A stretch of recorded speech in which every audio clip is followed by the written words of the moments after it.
The kiosk screen at SeaTac had a dead pixel in the top left corner, a little black square, right where my confirmation number should have been. I remember that better than I remember what the agent said. She checked twice. She was kind about it. She turned the monitor a few degrees toward me so I could see it myself, which people do when they don't want to be the one telling you. It was canceled online, ma'am, 51 minutes ago, by the person who made the booking. My father had made the booking. He had dropped me at the north entrance 11 minutes earlier. He'd leaned across the console and said, "Go on, we'll meet you at the gate," and he had been smiling, and I had said thank you, and I had shut the door. I called him. Voicemail. I called my mother. Voicemail. I called my sister, twice. Then the text came in, and I want to read it to you exactly as it appeared, because there was no punctuation missing and no autocorrect to blame. Walk home. 2 words, a period. I stood there in front of a screen with a dead pixel in it, and I laughed. Out loud. One short, ugly laugh that made a man in the next line look over at me. Then I typed back, "You sure?" 9 minutes later, the family SUV came back around the departures loop with its hazards on. By the time I reached the highway, my father had called 11 times. I want you to hold on to that number, because it isn't the important one. The important one is the 12th call. It came 4 months later. It lasted 9 seconds, and he said 9 words.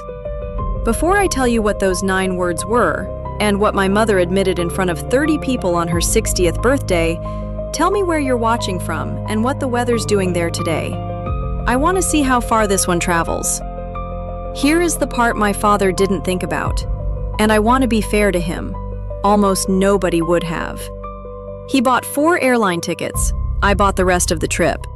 I had booked the house in Carmel, $4,180, 7 nights, 3 bedrooms, a deck with a view of a parking lot that the listing described as ocean adjacent. I had booked the 7-seat vehicle out of San Jose, $890. I had prepaid the coastal tour, the one with the seal rocks that my mother had shown everybody at church, $1,240.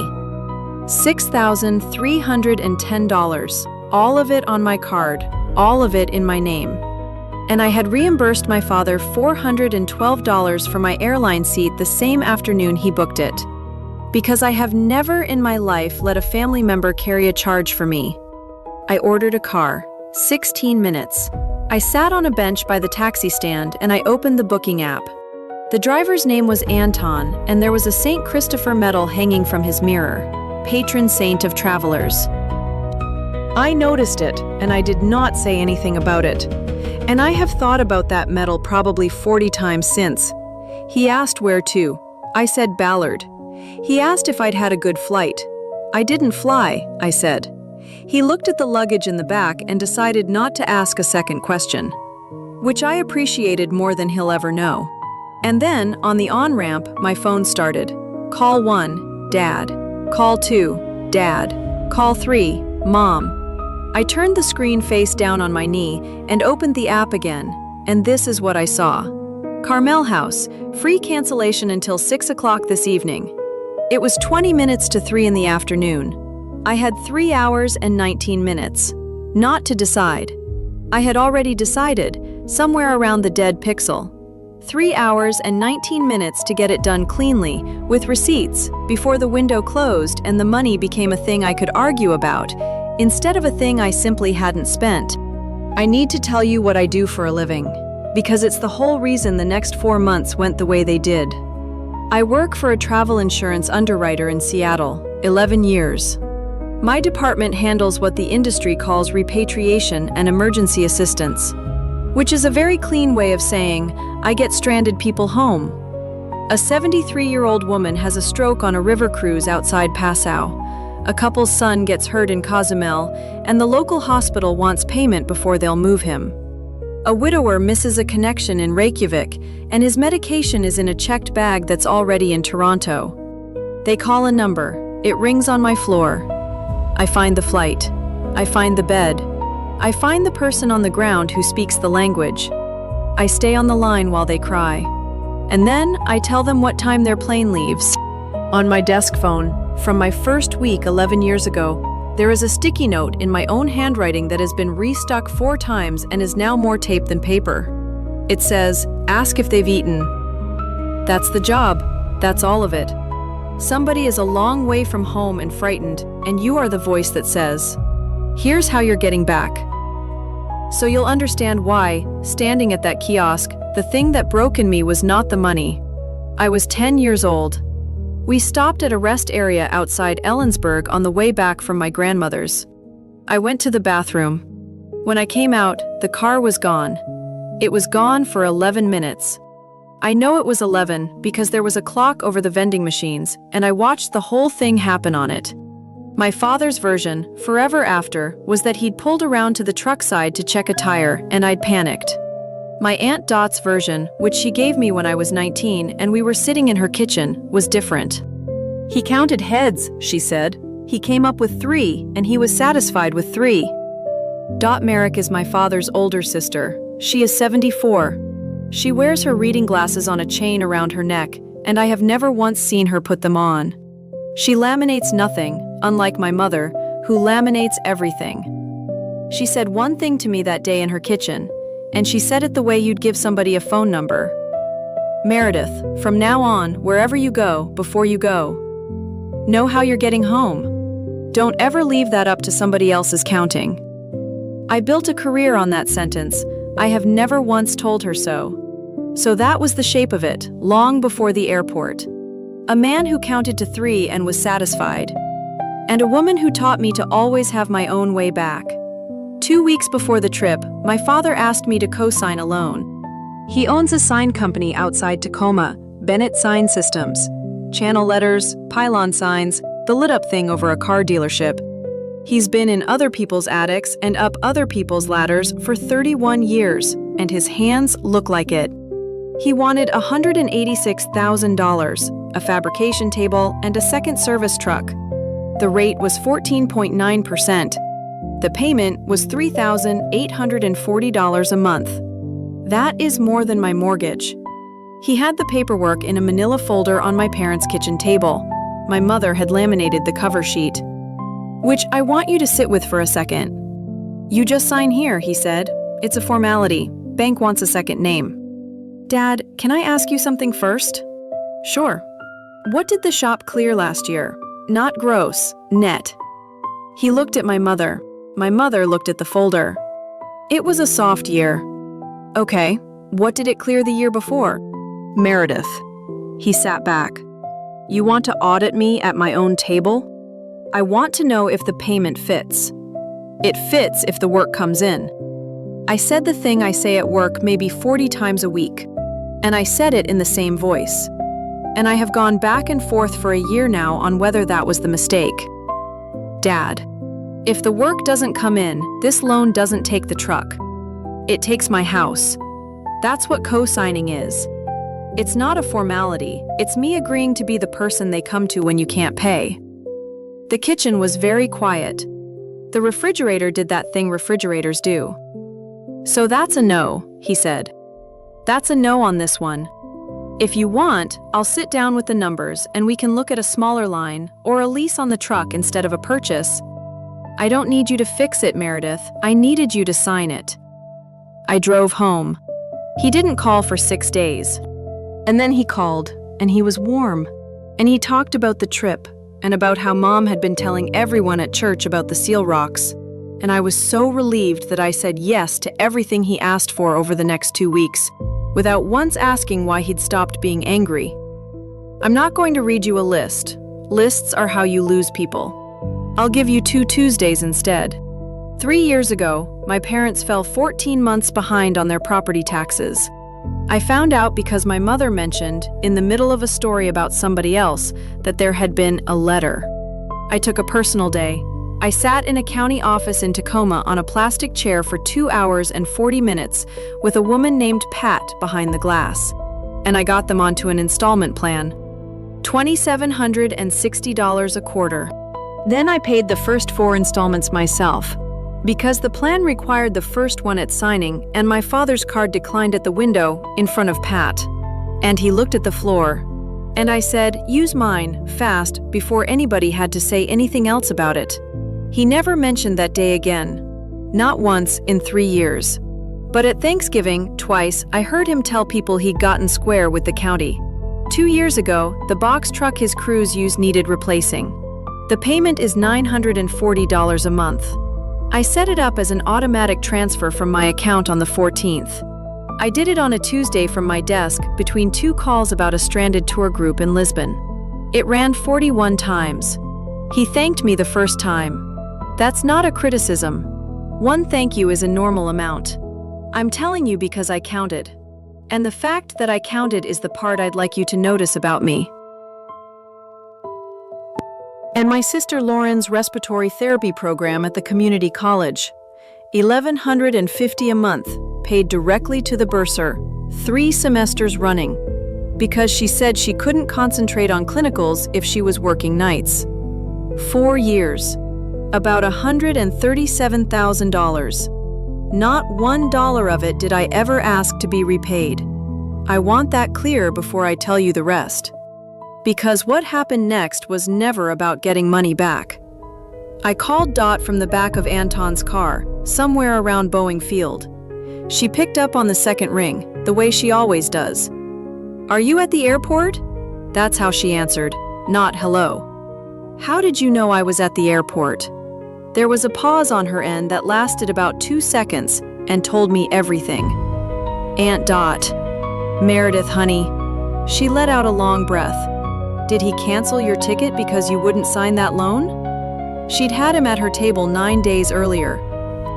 He'd sat there and told his older sister, the woman who'd raised him for 3 years after their mother got sick, that his daughter had gotten above herself. That I'd sat in his kitchen and cross-examined him like a bank. And then he'd told her the plan. He said you'd get to the counter and find out. And you'd have about 4 hours of feeling what it's like to not have anybody, Dot said. And that you'd buy another seat, and you'd come down a day late, and you'd be easier to talk to. Easier to talk to. That's what he said. He said, "She's forgotten she needs us." Did you tell him not to? I told him he was a fool, and I'd known it since he was 6. Her voice went tight. And then I did not call you.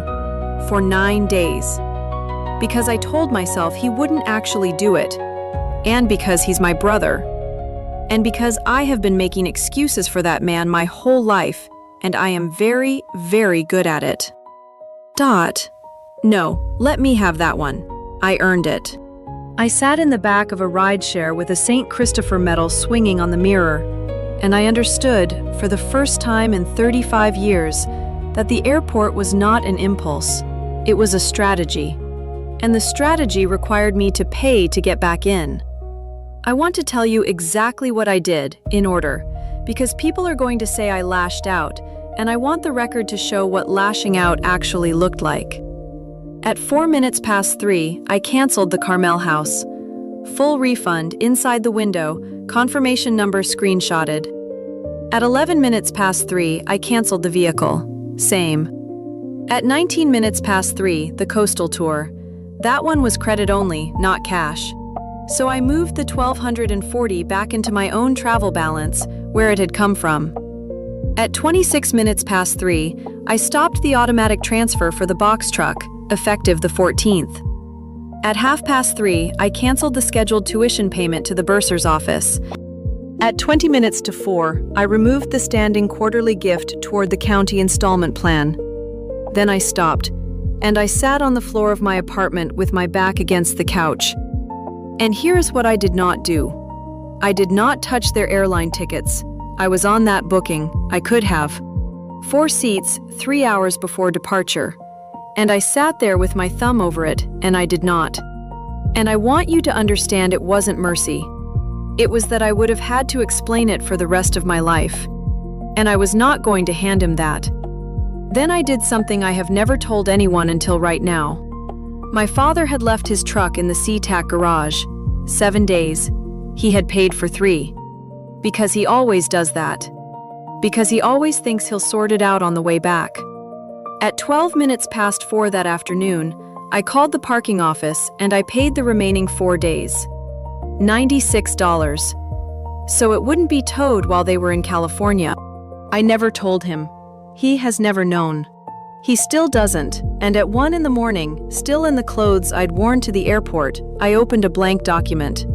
And I spent 90 minutes building my sister a packet. The federal aid application, with the 4 fields she'd get wrong flagged in yellow. 3 local scholarships with their deadlines. A hospital tuition assistance program in Tacoma that pays for the last 2 semesters if you commit to 18 months there afterward. Which, for a respiratory therapist, is not a punishment, it's a job. The financial aid office's direct line and the name of the counselor. Because I called the next morning and got it. 7 pages. I emailed it to her at 2:38 in the morning, on the same day her father left me at an airport. With no message in the body, just the attachment. I have thought a great deal about why I did that at 1 in the morning instead of sleeping. I think it's because I have spent 11 years being the person who says, "Here's how you're getting back." And I did not know how to stop doing it. Even for the people who had just proven they'd never once do it for me. They flew anyway. Of course they flew. He believed he'd replace everything on the ground. He'd done it before with smaller things, and it had always worked. Because I had always been 6 hours behind him with a card. Monterey in April with no notice runs 3 and 4 times what I'd paid in January. The vehicles left at San Jose that afternoon were either a compact or something with a $900 a day sticker on it. They spent 1 night at an airport hotel and flew home the next morning. The first voicemail came in at 6:48 that evening, 7 minutes before the refund window closed, which I don't think was a coincidence. The confidence was gone out of his voice. That's the thing I noticed. The text had been so certain. 2 words and a period. Meredith. This was supposed to make you less controlling. You act like paying for something means you run this family. Put the reservations back and we'll talk about it when you get down here. When you get down here. He still thought I was going to buy a ticket. My mother's message came in a minute later. She did not ask where I was. She did not ask if I was all right or if I had gotten home or how. She asked me to restore the house before their flight boarded, because the confirmation had already been forwarded to 2 of her friends. I replied once. 1 word. No. They got back on a Monday. On Thursday, my sister called. Lauren is 24. She bites the inside of her cheek when she's about to ask for something, and you can see it. And she has never once known that you can see it. Hey, so the bursar's office says the payment didn't go through? I think maybe the date got entered wrong. The date didn't get entered wrong. A pause. Okay. I ended the voluntary payments. All of them. Not just yours. Right, but mine's a deadline. Registration closes tomorrow at 5. If I miss it, I lose the spring clinical rotation, and that pushes graduation a whole semester. I know. That's in the packet I sent you Sunday night. I saw it. The cheek. I could hear it. Meredith, honestly, those applications are like... One of them wants 2 essays and a supervisor letter. I don't have time to do all that by tomorrow. No, I said, you don't. Because you have 22 hours instead of the 9 days you had between when Dad told everybody the plan and when he did it. Silence. Lauren, did you know? The silence got longer, and the longer it got, the more it answered. He said it was like a wake-up call. He said you'd be annoyed for a day. Did you know before or after you packed? Before. You packed for a trip I paid for, knowing I wasn't going to be on the flight. I didn't cancel your ticket. No, I said. You just got on the plane. She started crying then. And here's the thing I need to say honestly, it did not move me, and I did not want it to. And both of those facts sat in my chest like something I'd swallowed wrong. You always fix it, she said. You always fix it eventually. Who told you that? She didn't answer. Lauren, who told you that? Dad. 20 minutes after that call, I sent my sister a text. I'm going to read it to you. I hope whoever covers for you next is as stupid as I was. I read it 3 times before I sent it. That's the part. I didn't fire it off. I sat with it, and I picked it, and then I hit send. And for about 2 hours, I felt fantastic. She has never deleted it. She showed it to 2 relatives. She was right to. I'm not going to sit here for the next 20 minutes telling you I did everything correctly. I did almost everything correctly. And then I did that. The following Tuesday, my building's front desk called up before he reached the elevator. I had given them a photograph and a name on Friday, because Lauren had texted me, and I'll give her credit for this one. He's saying he's going to your work. I went down. I asked the security officer to stand where he could hear. My father had my mother with him. He'd brought her, and I understood immediately why. A man alone in a lobby is a problem. A man with his wife is a family. I need the truck payment reinstated today, he said. Today, Meredith. That's a business obligation. It's not mine. I've got 2 installs on the calendar. If they take that truck, then the truck goes back and you rent for those 2 jobs. I've priced it. It's $410 a day out of 5. That stopped him for a second. And I want to be honest, I had priced it the night before for 2 hours because I could not stop being the person who prices things. My mother stepped forward. She said the county might void the installment plan. She said they could lose the house. The next installment is due in 31 days, I said. You have 31 days. There are 4 things you can do, and I'll write them down for you right now if you want. We don't want a list, Meredith. And there it was, out loud, in a lobby, with people from 3 companies walking past us. You came to my workplace, I said. I didn't make this public. You chose the lobby. He raised his voice then, 1 notch, and said the sentence that got them escorted out. Your salary makes this reasonable, and everybody standing here knows it. Everybody standing there did not know it. Everybody standing there knew that a man was shouting about money at a woman in a lobby at 9:40 in the morning.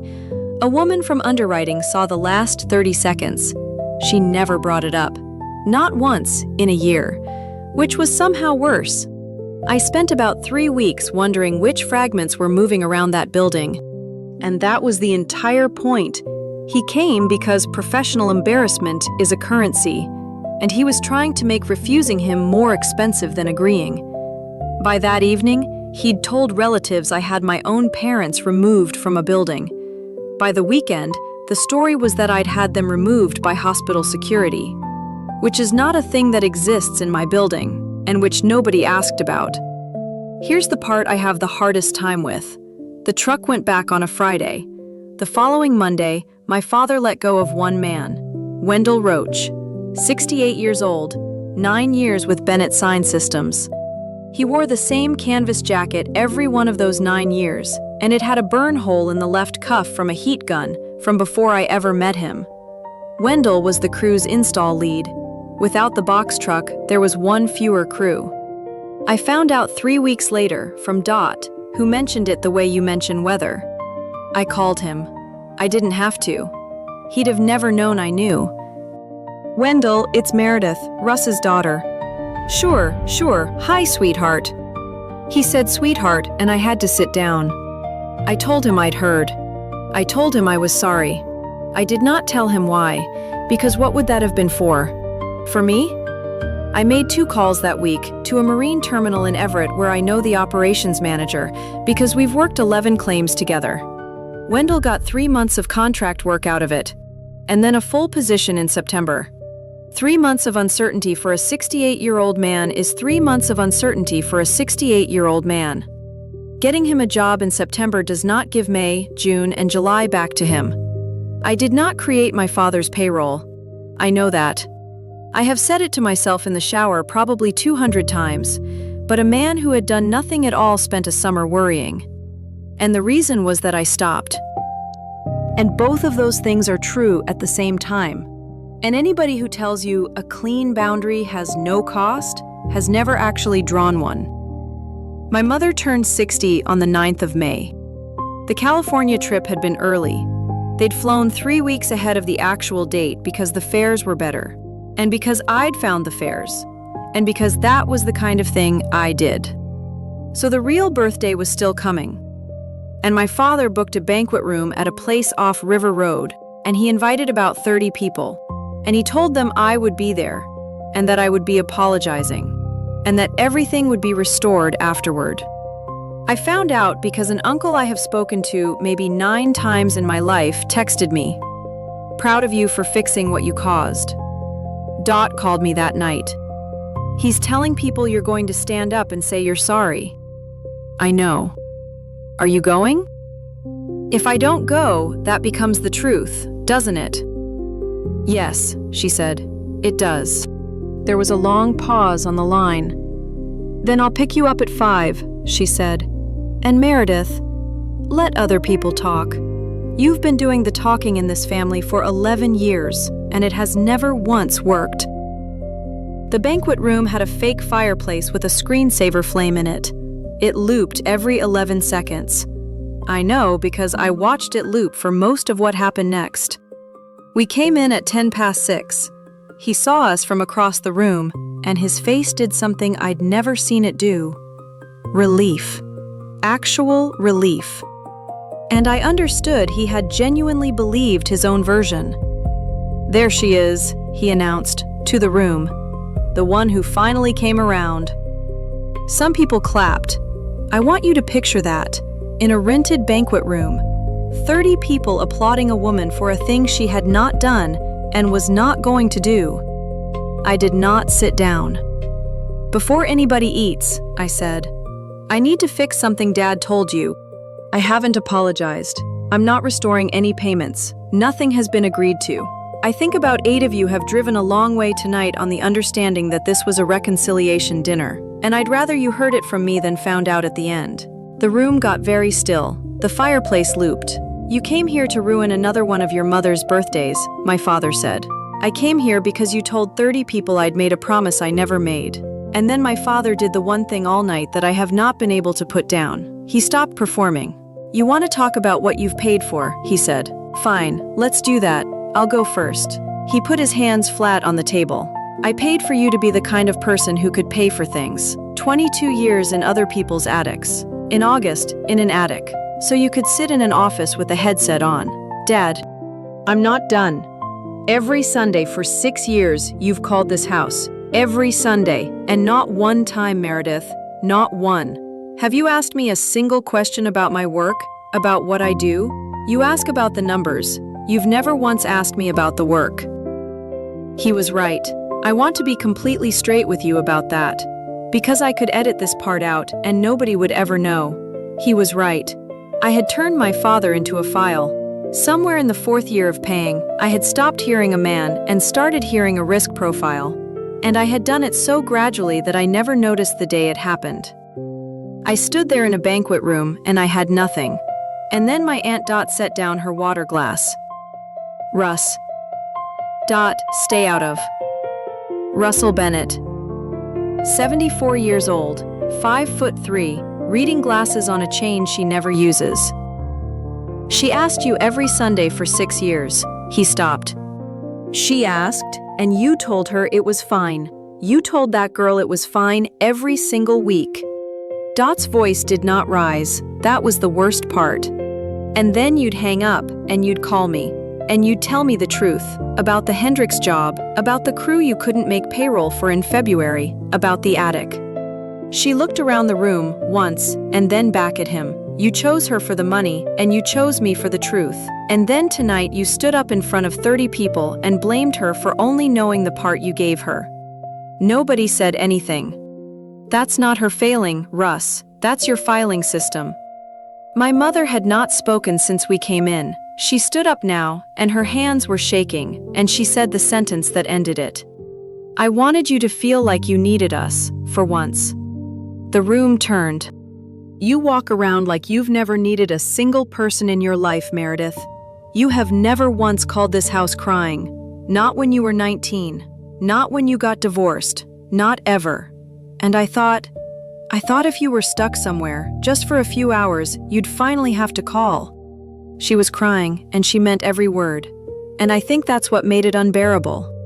"Mom," I said, "I get people home for a living. 50, 60 people a month. Strangers." "I know what you do." "Then you knew exactly which thing to take from me." And my mother said, and I have replayed this 100 times, and I still don't know if she understood what she was admitting. "That's why it would have worked." There was a chair scraping at the far end of the table. My sister stood up, 24 years old, in a dress my mother had picked out, biting the inside of her cheek. "He told us 9 days before," she said. "Lauren," my father's voice. "9 days. He told me, and he told Mom, and he told Aunt Dot, and I packed anyway." She was looking at the tablecloth, and when everybody started saying she'd had a meltdown over a ticket, I didn't correct a single person, not one, for 3 weeks. She looked up at me finally, "And you still sent me the aid packet at 2 in the morning, that same night." I hadn't told anyone about that.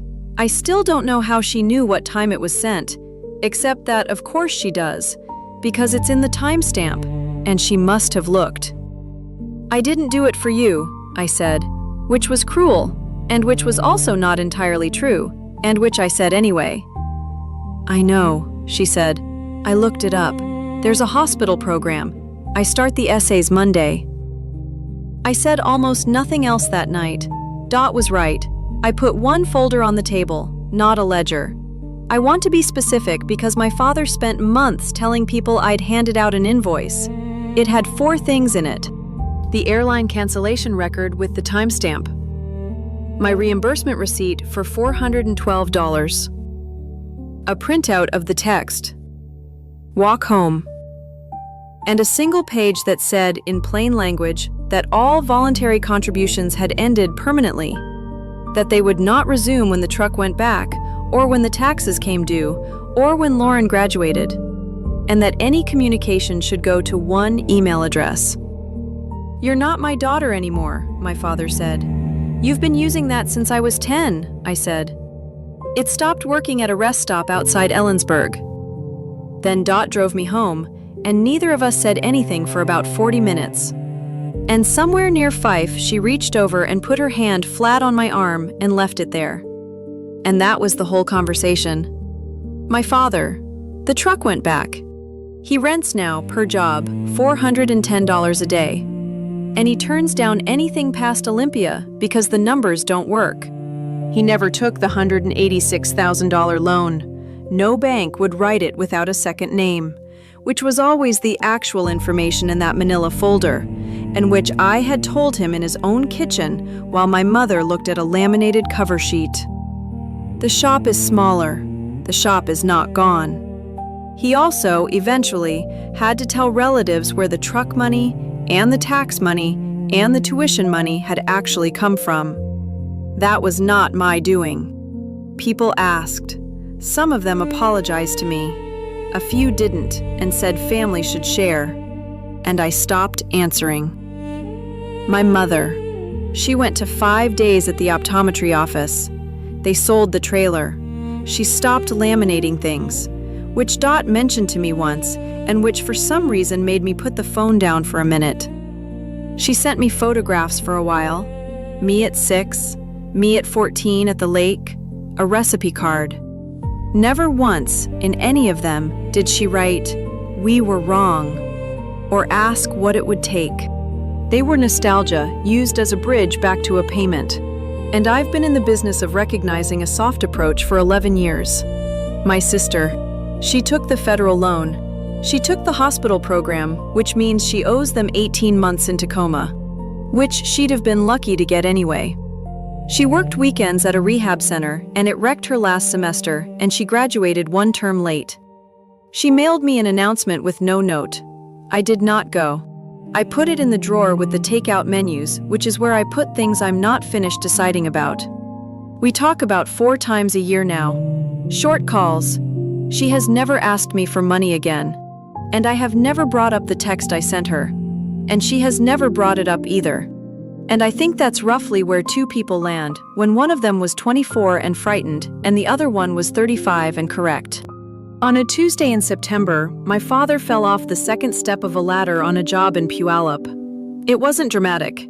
He landed wrong on his hip, and he sat in an emergency room in a paper gown for 6 hours. My mother was at the optometry office and couldn't leave until 5. Lauren was in Tacoma on a clinical shift. Dot doesn't drive after dark anymore, and it was already dark. And Wendell, who for 9 years would have gone and gotten him, was on a shift in Everett. So he sat there. My phone rang at 12 minutes past 7 in the evening. His name. Call number 12. I answered it. I don't fully know why. 11 I hadn't, this one I did. 9 seconds, I'll give you all of it. Meredith. Nobody's coming to get me either. Now I understand. 9 words. And then he hung up before I could say anything, which I have decided was the only decent thing he did in the whole 4 months, because he was not asking. I sat on my kitchen floor for about a minute and a half. Then I got up and I opened my laptop and I did the thing I have done 50 times a month for 11 years. I found the hospital. I called and confirmed he was cleared for discharge. I booked a car. A real one, with a driver who would come inside, because he wasn't going to manage an app on a hip like that. I paid for it. I sent the confirmation number to his phone with 4 words, car outside at 8:40. And then I put my phone face down on the counter. And I did not go. I have been asked about that by exactly one person, Dot. And what I told her is this. I did the only thing I have ever been any good at. I got a stranded person home. I just didn't drive. 3 things. And then I'll ask you something. The first. My father thought that if he took away my way home for 4 hours, I would remember that I needed my family. What it actually did was show me, in about the time it takes to get from SeaTac to Ballard, exactly what my family needed from me.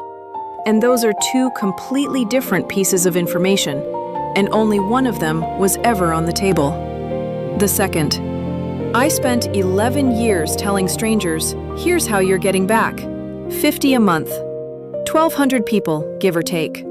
Not one person in my family ever asked me how I was getting home. Not that day. Not any day. It never occurred to them that it was a question. Because I'd made sure, since I was 10 years old, that it never had to be. You can be so reliable that people stop being able to see you. That's not a compliment I'm paying myself. That's a thing that happened to me. And I let it. And I'd like the 4 years back. The third. I want to be careful here, because I know how this sounds from the outside. I never took $1 from anyone. Every payment I ended was a gift I was making voluntarily, from my own account, with no agreement and no signature anywhere. I never touched their tickets. I paid for 4 days of airport parking so a man who just abandoned me wouldn't lose his truck, and I have still never told him.